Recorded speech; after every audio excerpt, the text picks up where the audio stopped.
Hello Wolfpack, I've got a little bit to talk about on Bitcoin, hence the video. I did a video on Bitcoin yesterday in which I outlined kind of like the scenario that I'm looking at for the next couple of weeks here going into March with obviously the interest rates rise or potential rise on March 15th. And kind of a prediction that I kind of made there was that we're seeing a pretty clear rejection here from this downtrending dotted blue line that extends all the way from April 2021. And I think that we'll be going down to around 35k for a retest.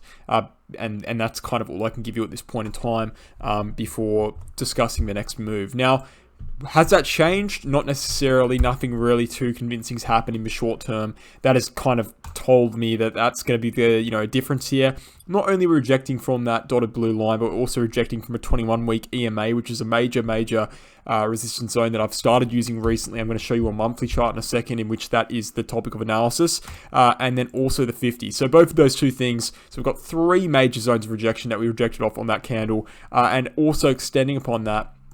That rejection was also seen in a period of descending green volume and ascending red volume in the downwards trend. So it didn't look good at all, and the rejection was quite logical in that specific scenario there. And so nothing too surprising. And do I think we'll be heading upwards? Well, look, I guess it all depends on whether we're going to move rationally or not. If we have to move rationally, if we have to move according to a TA, I don't think we're going to move upwards here. But there are irrational moves to be made when you see things like a massive interest rates decision that has been kind of pending for over a year now, where people are just constantly just waiting and waiting and waiting. We saw that back in, I think it was early February, where we had a FOMC meeting where the Federal Reserve sat down, had a talk about interest rates. We saw the market move irrationally for the days before that. We might be seeing that again, who knows? But as of right now, I don't see the technicals being that good. We do have an ascending triangle formation, which is probably the one redeeming factor on Bitcoin here. And that's that yellow ascending triangle formation on the 4-hourly chart. Pretty clear ascending triangle formation. I mean, the bottom layer is kind of uncertain still. There's only two retests at the bottom, but I would say it's an ascending triangle formation. And it also could be argued it's a little bit of a cup forming as well if that ascending triangle plays out. So that's bullish, that's bullish. It's good to see, but seeing as our actual target for anything to really happen of major significance is 47k at this point, and that's coming from the 50-week SMA. It's also coming from various other things that we're not going to bring up right now, such as bull market support, Ikoboku Cloud, Gaussian channel, volume profile POC, 200-day SMA, lots of things, right? Lots of things at 47k.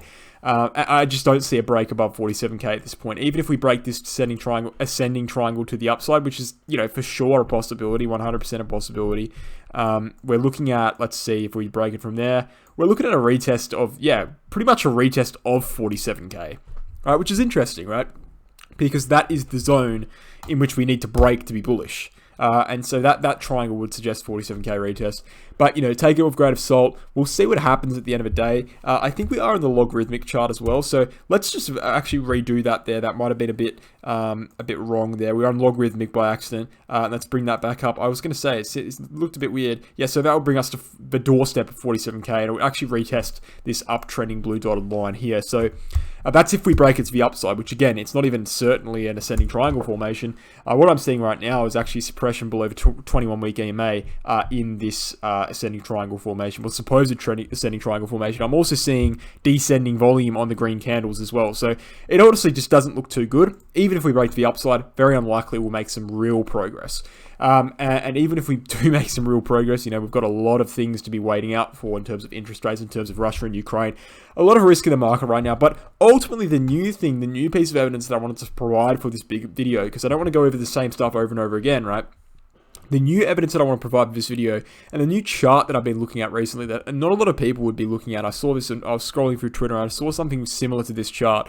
And it is the 21-week EMA on the monthly chart.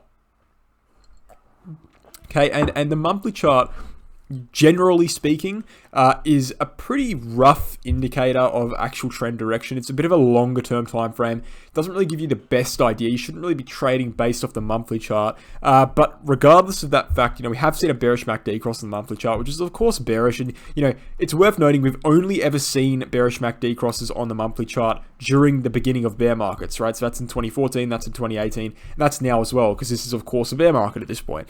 But another layer of support that people would consider before saying, hey, it's 100% a bear market, at the end of the day, you could do that forever, but this is another one, is the 21-week EMA in the monthly chart. Now, you can see that the correlation here is quite astounding, and you can see that generally speaking, when you have a top of each bull market that I'm circling right now, you see this hold for support for a period of time, and when you drop below it, you crash, okay? We saw that in 2018, we held this for support in 2014 for a period of time, dropped below it, we crashed down in a matter of a few months from around $337, $377 to around $160. So about halving in valuation. And then in 2018, again, about halving in valuation.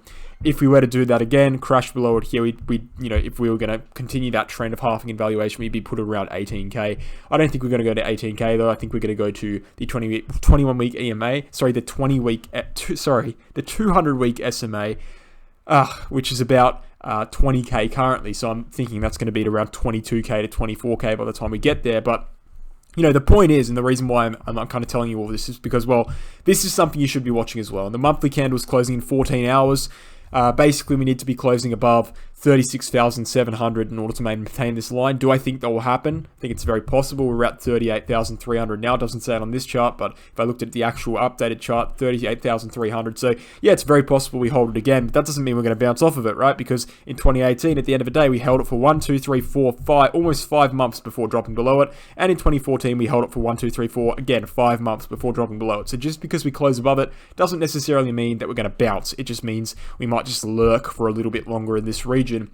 Before dropping down, I think that it's pretty clear that the direction for Bitcoin in terms of technical analysis is downwards, right? We're testing, we don't test this unless it's a bear market. We just don't do that, and let alone drop below it, which I think is going to happen soon. So let's see what happens, but that's what I wanted to bring to you today. There's this new chart here, 21-week EMA. It's actually very useful as well on the daily chart, as you would have seen before.